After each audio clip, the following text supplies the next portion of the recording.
जय बद्री विशाल, जय प्रकृति देव। ये आप ऊपर वसुधारा झरना, जिसके लिए एक उम्मीद रहती है कि यदि बैकुंठ धाम बद्रीनाथ पहुँचें तो किस प्रकार से वसुधारा झरने के दर्शन हों। ये पास ही ये यहाँ से बुग्याल लग जाता है। यहाँ पर आप देख रहे होंगे ब्राउन ब्राउन सा ये महीन जो घास है, ये वाली, ये है बुग्याल। और इसके ऊपर आप जगह जगह टीले देख रहे होंगे, ये ममचू है। सामने दो वैली दिख रही है, एक लेफ़्ट एक राइट, और लेफ़्ट साइड आपका सतोपंथ, जहाँ पर पांडव स्वर्ग को सिधार गए थे। और सामने जो रास्ता है, दोनों ओर से ये अलकनंदा नदी है। अलकनंदा नदी के ऊपर से दोनों ओर से ये मार्ग गुजर के जाता है। उच्च हिमालयी क्षेत्र में आजकल विभिन्न टोलियों के रूप में भेड़ बकरी चरान के लिए इन बुग्यालों में आते हैं। कितना आनंददायक ये बुग्याल आपको दिख रहा होगा, बहुत सुरम्य। यहाँ से उतरने का मन ही नहीं करता है। यहाँ से ऊपर आप देख रहे होंगे, ये पूरा का वाइट पूरा ग्लेशियर है। इस ग्लेशियर से अलकनंदा नदी निकलती है, जो यहाँ से सफ़र करने के बाद रुद्र प्रयाग देवप्रयाग तक जाती है, जहाँ से वो गंगा बन के तब जाके बंगाल की खाड़ी की ओर गुजरती है। और ये आपको दो रूपों में ये बुग्याल दिख रहा होगा, एक येलोइश में और एक ब्राउन में। ये दो रूपों का मिलन संगम इस प्रकार से बुग्याल की ओर हमको अमूमन देखने को मिलता है। तो झरना जो दिख रहा होगा, ये वसुधारा झरना है, जिसका पानी किसी भी प्रकार से पूर्ण रूप से फ्लो में ज़मीन तक नहीं गिरता है, बल्कि पूरे स्विंग में गिर गिर कर अलग अलग रूपों फव्वारे के रूप में ये ज़मीन तक पहुंचता है। अभी हम आगे आपको कुछ अन्य विशेष स्थान दिखाएंगे, जहाँ पर चरवाहे भेड़ बकरी वाले अपने इन बुग्याली उच्च स्थान पर, जहाँ पर किसी प्रकार से पेड़ पौधों के नामो निशान दूर दूर तक नहीं दिखते हैं, ये चीज़ आपको देखने को मिलेंगी। यहाँ पर एम्बुश झाड़ी के रूप में ये भेड़ारू है, जो कि धूप बनाने में ये बहुत ही मददगार साबित होता है। ये देख रहे हैं हम, यहाँ पर ये टिया जिसे बोलते हैं, ये खाद्य पदार्थ के रूप में बहुत अच्छा स्वादिष्ट इसके फल होते हैं। और अगस्त सितंबर में जब ये फल फूल जाता है तो बहुत आनंद आता है इसको खाने में। आप बुग्याल में लेटो और साथ ही इन दुर्लभ प्रजाति के फलों का आनंद भी ले सकते हैं। तो सामने देखिए, ये सतोपंथ स्वर्गारणी का मार्ग।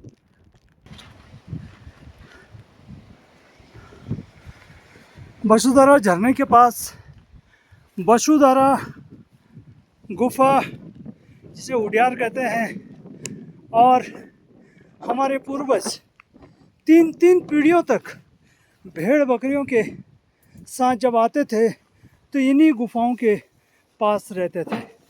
तो इसे माना जाता है कि हमारे दादाजी हरसिंह थे, ये हरसिंह उडियार के नाम से जाना जाता है। इसमें दो हिस्सों में, दो पार्ट में गुफाएं हैं। तो अलग अलग टाइम पे अलग अलग गुफाओं में रहते थे। जब इस बुग्याल की ओर जाते थे तब एक और जब उतरते तब दूसरी ओर। तो इसका एक पार्ट इस तरफ है। आजकल आप ये देख रहे हैं, बुग्याली क्षेत्रों में एक गाय भैंस के अतिरिक्त ये देखो बहुत सारे गाय और बैल यहाँ पे इन बुग्यालों में आनंद से रहते हैं। किसी प्रकार से कोई भी डर भय, और प्रकृति का वास्तविक रूप से जो आनंद ले रहे हैं। तो ये गुफाएं हैं जहाँ पर 3 महीने तक आराम से इन बरसात के मौसम में यहाँ रहा करते थे। तो यहाँ पर कितना आनंद इन बुग्यालों में। आज हमारे जो पशु हैं कितने आनंद से जुगाड़ लगा रहे हैं, ये देखो, और निहार भी रहे हैं कि हमारे आसपास के जो लोग हैं हमारे करीब हैं। ये बशोधरा फॉल है और ये गुफाएं हैं। यहाँ पर आपको बहुत कम मात्रा में ये गुफाएं मिलेंगी जहाँ पर आप इन चीज़ों को देख सकते हैं, समझ सकते हैं, जान सकते हैं। तो ये गाय और मैक्सिमम इसमें बैल हैं। गाय वो होगी जो दूध नहीं देती है और जिसका काफ़ी लंबे टाइम तक सिर्फ और सिर्फ उसका पालन होता है, लेकिन इस दौरान उसे बुग्याल में अपने स्वास्थ्य लाभ के लिए भेज दिया जाता है। ये पूरा खुइया है और जहाँ जहाँ उच्च बुग्याली क्षेत्र में आपको ऐसे हरे मैदान दिखेंगे तो ये समझ लेना कि यहाँ पर भेड़ बकरियों का आशियाना हुआ करता था और आशियाना होगा। जहाँ जहाँ भी बुग्याली क्षेत्रों में ऐसे स्थान आपको मिलेंगे जहाँ पर ज़्यादातर मात्रा में ये चौड़ी पत्ती वाली घास आपको दिखें, तो ये समझ लेना कि यहाँ पर कभी मनुष्य का रिहायशी पालतू जानवरों के साथ रहा होगा। तो बहुत सारे पर्यटक इस स्थान तक, इस गंतव्य तक पहुंच रहे हैं और वो प्रकृति का ये अनोखा नज़ारा निहारने के लिए दौड़ पड़ रहे हैं। मानो कि प्रकृति हमें अपनी ओर आकर्षित कर रही है। तो सामने आप देख रहे हैं इस तरफ एक मार्ग भी है जो माता मूर्ति के दृष्टिकोण से उस क्षेत्र से आता है और सामने गुजरने के बाद स्वर्गारोहणी की ओर चल पड़ते हैं। तो इन गुफाओं के आश्रय आज हमारे पशु हैं जो किसी न किसी प्रकार से अपने को आश्रित पाते हैं इन खुशहाल हसीन वादियों में। कौन छोड़ेगा यदि यहाँ पर आने के बाद यदि उसे लगेगा यही बुग्याल है, यही बुग्याल है, तो वो भी आनंदित होगा। तो मान के चलो यदि इस धरती पे कहीं भी किसी प्रकार से स्वर्ग की परिकल्पना करें जहाँ पर किसी प्रकार का कोई मानसिक शारीरिक दबाव इस प्रकार से मनुष्य के आसपास नहीं मंडराता है, वही आनंद की अनुभूति यदि हमें बुग्याल देते हैं तो ऑब्वियसली हम बुग्याल की ओर लौट के आएंगे। तो बहुत कष्टदायक होता है जब यहाँ तक पहुँचते हैं और इन बहुत स्थानों पे लोग अपने खाद्य सामग्री भी लेके आते हैं। लेकिन मेरे लोगों से गुजारिश, यदि इन पहाड़ी पथरीले और कष्टदायक मार्गों से गुजर के जाते हैं, अपने साथ प्लास्टिक पॉलीथीन यदि आपके पास ऐसे आ गए तो इनको वापस ज़रूर लेके जाएं, तभी जाकर हम बुग्याल के प्रति अपनी समर्पण भावना व्यक्त कर सकते हैं। तो एक चीज़ अब मैं आपको और दिखाऊं, यदि इन मार्गों से आप गुजरें तो आप भटके नहीं, तो आपको यहाँ के स्थानीय लोगों के द्वारा एक पाथ बनाया गया, एक ट्रैक बनाया गया है। जिन ट्रैकों के बीच से आप गुजर के जाएंगे तो आपको लगेगा इन दोनों पत्थरों के बीच से आपको गुजर के जाना है, तब जाकर आप वास्तविक रूप से जो गंतव्य है वहाँ तक सुरक्षित पहुँच सकते हैं। नहीं तो कुछ टाइम के बाद यहाँ पर बादल आएंगे, आपको मार्ग नहीं दिखेगा, 5 फीट की दूरी पर भी आपको कुछ भी नहीं दिखाई देता है, तब भटकाव की स्थिति रहती है, हम अपने गंतव्य से बहुत दूर चले जाते हैं। हाँ, ऐसे स्थानों पर आने के बाद थोड़ी सी सांस भी चढ़ती है, ऐसा लगता है कि हम थक गए, लेकिन थकते नहीं हैं, बल्कि ऑक्सीजन की मात्रा जो धीरे धीरे कम होती है, तब जाकर थोड़ी सी शरीर के अंदर जकड़न सी पैदा हो जाती है। अभी हम आपको एक और वनस्पति दिखाते हैं, ये है किरमुड़।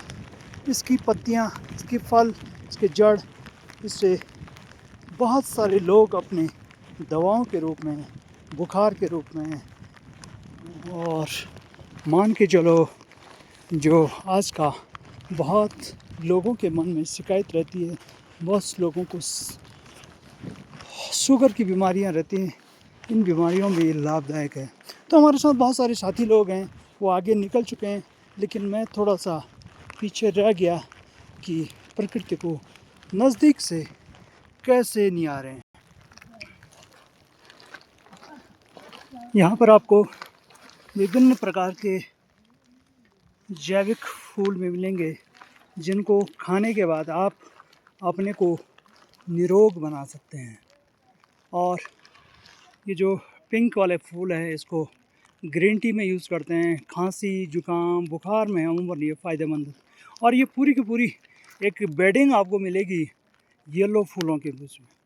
और इसके बाद इसमें सीड्स आएंगे, और इन सीड्सों का आनंद यहाँ पर जंगली जानवर और जो पालतू जो पशु हैं वो इनका लेते हैं।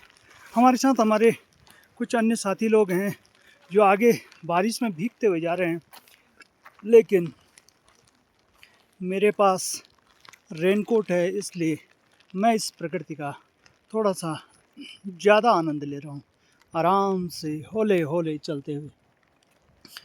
तो ये जगह जगह खर्क हैं, जिन खर्कों में यहाँ पर चरवाहे अपनी भेड़ बकरियों को लेके आते हैं और यहाँ पर आने के बाद आनंद की अनुभूति करते हैं। बहुत आनंद आता है। और ये आपको ये लंबी लंबी पत्तियाँ वाली ये पीपी है, और अभी इस पर फ्लावरिंग आएगी, बहुत शानदार। और ये और सुगंधित पौधा है जिसकी पत्तियों से धूप बनाई जाती है। ये है द्वाणा, और ये है खुइया, जो स्थानीय स्तर पर सब्जी और पकोड़े बनाने में लोग इन चीज़ों का प्रयोग भी करते हैं। तो यहाँ पर जितनी भी प्रकार की आपको जड़ी बूटी मिलेंगे, यदि आप दिन भर यहाँ पर लेटे रहें। और ये है बुकला, जिस बुकले से भगवान बद्रीनारायण जी के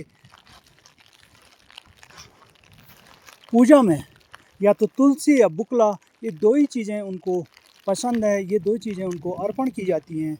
और यहाँ पर आने के बाद सबसे दूरस्थ स्थान पे आपको एक मकान भी दिखाते हैं। इस मकान की जो छत है, यहाँ पर इतनी ज़्यादा तेज़ हवाएं चलती हैं जो किसी भी प्रकार से किसी भी चीज़ को उड़ा के लेके जाती हैं। और यदि आप इन फ्लावर्स की वेडिंग को देखेंगे, इसके ऊपर एक फ्लड आया बरसात के दौरान। ये फ्लड जब आता है, बरसात जब ज़्यादा होती है, तो ये पूरा का पूरा ऐसे करके फैलता हुआ चला जाता है। ये वेव्स में आता है, इसके आगे जितनी प्रकार की जो भी चीज़ें हैं उनको लपेट के लेके जाता है। एक और ये है आपका, जिन लोगों को पाइल्स की बीमारी हो जाती है, ये कंजिला है। इसके जड़ से वो असाध्य रोग के रूप में, असाध्य दवाई के रूप में इसका प्रयोग होता है। और यहाँ पर आप एक गौशाला देखेंगे। इस गौशाला के अंदर शाम को बहुत सारे यहाँ पर जो स्थानीय चरवाहों के द्वारा जो जानवर लाए जाते हैं उनको छोड़ा जाता है। गर्मी तो नहीं मिलती है, लेकिन ठंडी हवाएं जो उनको काटती है वो उनको थोड़ा सा आसरा देने का काम करती है। तो बड़े आस अरमान के साथ वो लोग यहाँ पर जाते हैं। यहाँ पर आपको कुछ खेत मिलेंगे। कभी ज़माने में बहुत ज़्यादा मात्रा में यहाँ पर आलू खूब उगा करता था, लेकिन आज संसाधनों की और इस प्रकार की व्यवस्थाओं की कमी की वजह से लोगों ने इन खेतों को छोड़ सा दिया है। और यहाँ पर आप देखते हैं कि इस बुग्याली क्षेत्र का सबसे अंतिम कह सकते हैं, और ये पहला घर भी यही है। यहाँ पर आप देखते हैं पूरे के पूरे क्षेत्र में गोबर ही गोबर है। और शाम को यहाँ पर ये जो तो आपको जानवर दिखा रहा था, ये लौट के आते हैं, ये अपना आशियाना बना के बैठे हैं। इसके अंदर पूरा का पूरा गोबर भरा हुआ है। इस गोबर से हम अपनी खेती बाड़ी में उसका उपयोग कर सकते हैं, प्रयोग कर सकते हैं। यहाँ पर खच्चर भी हैं जो स्थानीय लोगों के द्वारा छोड़े गए हैं। और इसके ऊपर हाफ सेट में ये चद्दर है, बाकी जगहों पे वो सिर्फ बचने के लिए आए। बचते कितने हैं वो चीज़ दूसरी है। न मालूम कितने प्रकार के फूल, पेड़, पौधों के अतिरिक्त बहुत सारी चीज़ें आपको देखने को मिलेंगी। और ये खेत आपको, जहाँ पर आज दीवारें टूट चुकी हैं, लोगों के अरमान टूट चुके हैं, और यहाँ से जो खाद्य सामग्री निकलती थी वो हमारे जीवन को खुशहाल और उम्मीदों से जोड़ती थी। कितनी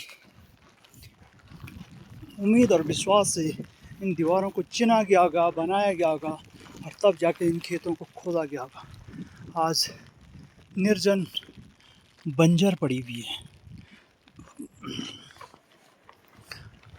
तो बहुत बहुत धन्यवाद आपका कि इन चीज़ों को, इन बुग्याली क्षेत्रों को हम लोग इस प्रकार से निहारते हैं, देखते हैं, तब जाकर एहसास होता है कि वास्तविक रूप से प्रकृति में बहुत सारी चीज़ें ऐसी हैं जो हमें अपनी ओर आकर्षित करती हैं और आनंद की अनुभूति करते हैं, जो जीवन की वास्तविक मूलधारा है। धन्यवाद। जय बद्री विशाल।